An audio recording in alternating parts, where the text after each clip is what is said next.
एमपीएससीच्या यशस्वी विद्यार्थ्यांचा आझाद मैदानात ठिय्या सुरू आहे।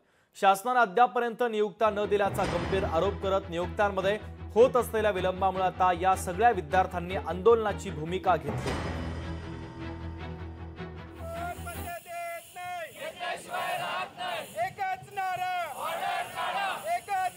लढा पार पाडला व 3 ऑक्टोबर रोजी माननीय हायकोर्टने त्या न्यायालयाचा जो निकाल आहे तो जाहीर केला। त्या निकालात असं त्यांनी सांगितले की यांना तात्काळ नियुक्ती देण्यात आली व जे संदर्भित दोन्ही याचिका होत्या त्या त्यांनी फेटाळल्या होत्या।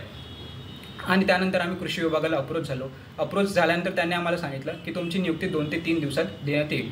पण आज आमचा 4था दिवस आहे। आज 4 दिवस पार पडले असतानाही आम्हाला अजूनपर्यंत नियुक्ती देण्यात आली नाही। आता 3 ते 4 दिवसात आचारसंहिता लागू होऊ शकते व त्यानंतर आम्ही 3 महिने वाट पाहायची का? आम्हाला सरकारला हेच विचारायचं आहे की नियुक्ती देण्यात का असा विलंब होतोय आणि जर ही नियुक्ती आम्हाला मिळाली नाही तर आम्ही आमचं आंदोलन आणखी तीव्र करू, जे आम्ही मागील 4 दिवसापासून आझाद मैदानात करत आहोत।